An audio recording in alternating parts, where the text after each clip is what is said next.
Welcome to Bihar, most poor and corrupt state. Morally, politicians and public both are bankrupt. And educational background public का तो खराब है ही, बल्कि politicians का भी है। और सिर्फ अनएजुकेटेड नहीं है, बल्कि गवार भी हैं। जो पागल वाला बातचीत करते लोग सना गया लाओ सिगरेट रे। ये बड़ी छोटी ये छोटी है बट इसका कुछ भी छोटा नहीं है। आप नहीं खाते हैं कुल्फी बाइक पर बैठ के?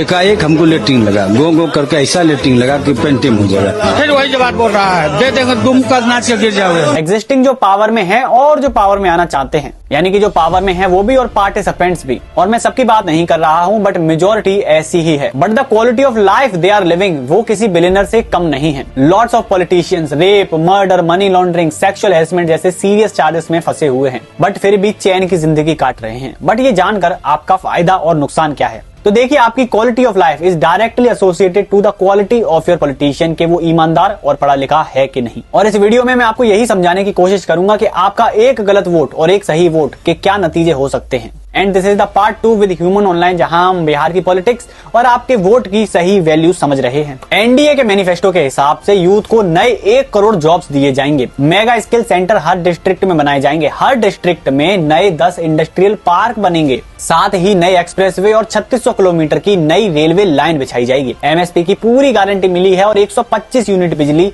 हर गरीब परिवार को फ्री मिलेगी। हर साल मैनिफेस्टो ऐसा ही प्रिपेयर किया जाता है कि मानो बिहार को इस बार लंदन ही बना देंगे। पर दोस्तों, ये सिर्फ वादे हैं, जमीनी हकीकत हर बार कुछ और ही होती है। 5 साल पहले भी एनडीए ने सिमिलर वादे ही किए थे, पर सारे वादे छोड़िए, क्या दे पाइए बिहार को अच्छे स्कूल, अच्छे हॉस्पिटल, महिलाओं को सुरक्षा और गरीब आदमी को न्याय? इसका सीधा जवाब है नहीं। स्कूल और हॉस्पिटल पर आने से पहले मैं आपको थोड़ा वोटिंग और वोटर्स के बारे में बता देता हूं कि आपके वोटिंग के साथ किस तरह का खिलवाड़ किया जा रहा है। बिहार में इस बार चुनाव से पहले वोटर लिस्ट को लेकर एक बड़ा विवाद खड़ा हो गया है। चुनाव आयोग ने स्पेशल इंटेंसिव रिवीजन यानी कि एसआईआर के नाम पर मतदाता सूची की सफाई शुरू की थी, लेकिन इस प्रक्रिया के बाद करीब 65 लाख वोटरों के नाम हटा दिए गए।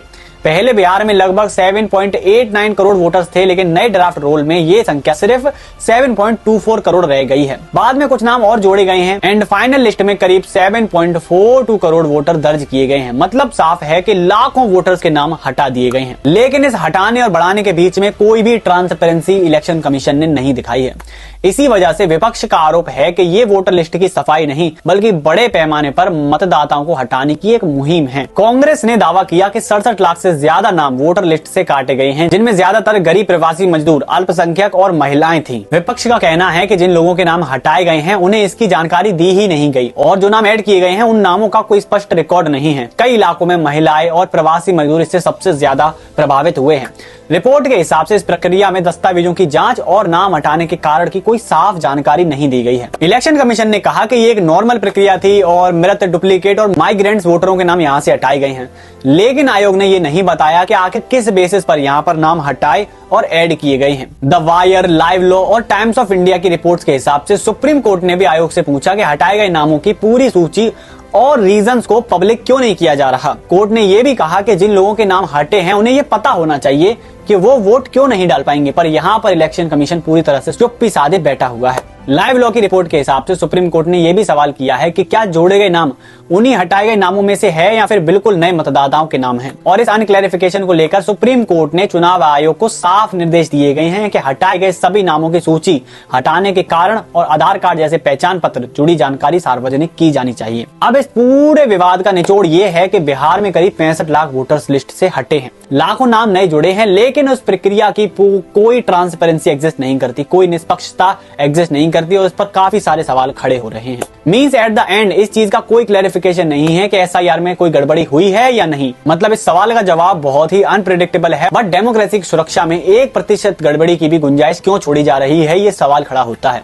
अब कैंडिडेट सिलेक्शन में पार्टीज ने जनता को क्या प्रसाद दिया है वो भी जान लीजिए। 56% of the candidate from BJP are facing serious criminal charges like rape, murder, money laundering and all, and from JDU the number is 26%, but the both party are aligned together, you know what I mean. यानी कि ये जो criminals का number है ये combined हो जाता है। And one of the most famous and controversial leader Anant Kumar, अभी हाल ही में इसको मर्डर के आरोप में गिरफ्तार किया गया है और इस पर ऑलरेडी 28 से ज्यादा क्रिमिनल केसेस चल रहे हैं। इसके अलावा इस पर 37 करोड़ से ज्यादा की संपत्ति भी है। सोचिए एक विधायक जिसकी ना सिर्फ संपत्ति हद से ज्यादा है बल्कि उस पर आपराधिक मामले भी हद पार कर चुके हैं, और ये एक वक्त पर विधायक हुआ करते थे। और ऐसे ही अकेले नहीं हैं, और भी हैं, राजू कुमार सिंह, केदार प्रसाद गुप्ता, सिद्धार्थ सौरभ, अनंत मिश्रा, लिस्ट और भी लंबी है। तो इससे आपको ये समझना चाहिए कि आपको वोट देते वक्त कितना केयरफुल होने की जरूरत है। बट यहाँ पर गवर्नमेंट आपके वोट को वेलफेयर स्कीम के नाम पर कैसे मैनिपुलेट करने की कोशिश कर रही है वो समझ लीजिए। तो मोदी गवर्नमेंट 802 करोड़ रुपया 16 लाख वर्कर्स को देगी। उसके बाद 25,000 रुपए विकास मित्र योजना के नाम एक सर्टेन नंबर ऑफ लोगों को दिए जाएंगे। इसके अलावा 10-10 हजार रुपए 75 लाख महिलाओं को दिए गए हैं, वो भी तब जब इलेक्शन आने में कुछ ही दिन बाकी थे।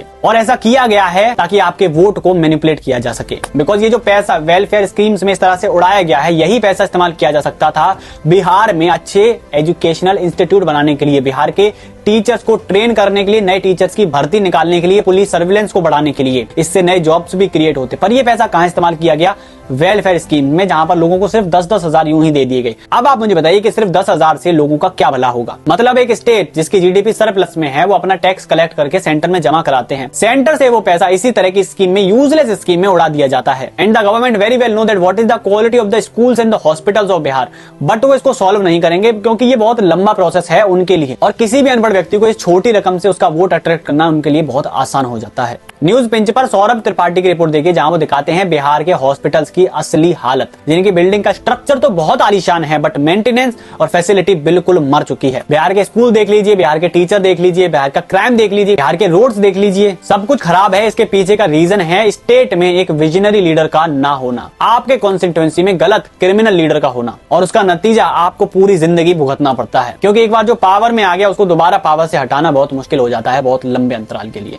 और आज majority part of the Bihar इसी से स्ट्रगल कर रहा है। ऐसे में बहुत जरूरत है कि आप अपने वोट को सोच विचार के सही व्यक्ति को दीजिए। सही व्यक्ति नहीं है तो सही व्यक्ति के साथ जाकर खड़े हो जाइए, सही व्यक्ति को सपोर्ट करिए, इलेक्शन में पार्ट लेने को फोर्स करिए। बट शायद लोग ऐसा करेंगे नहीं, because people don't care what they are getting, what is the quality of their life. The thing which is they care about is the caste and the religion. But सोचिए, जब आप hospital में जाएंगे अपने बेबी बच्चे को लेकर, तो वहां पर वो बिना इलाज के मारे जाएंगे। सड़क पर आप गड्ढे में गिरकर मारे जा सकते हैं। आप स्कूल में जब एडमिशन कराने जाएंगे तो आपके बच्चे को अच्छी शिक्षा नहीं मिलेगी, तो आपका बच्चा बेरोजगारी से मारा जाएगा। इन दैट केस आप सोचिए कि आपके एक वोट की वैल्यू क्या है। मेरे सिर्फ कुछ बोल देने से या फिर आपके वीडियो देख लेने से कुछ नहीं होगा। ग्राउंड लेवल चेंजेस लाने के लिए हमको आवाज उठानी पड़ेगी। ना सिर्फ आवाज उठानी पड़ेगी बल्कि अपने आसपास के लोगों को भी अवेयर करना होगा कि वोट देने से पहले जरूर सोचिए कि आप किसको वोट दे रहे हैं, किस आधार पर वोट दे रहे हैं। और इस वीडियो को बनाने का मकसद भी यही था कि आपको आपके वोट की सही वैल्यू समझ में आए। ये वीडियो आप तक पहुंचाया है ह्यूमन ऑनलाइन ने। मैं मिलता हूं आपसे अगले वीडियो में, तब तक के लिए जय हिंद,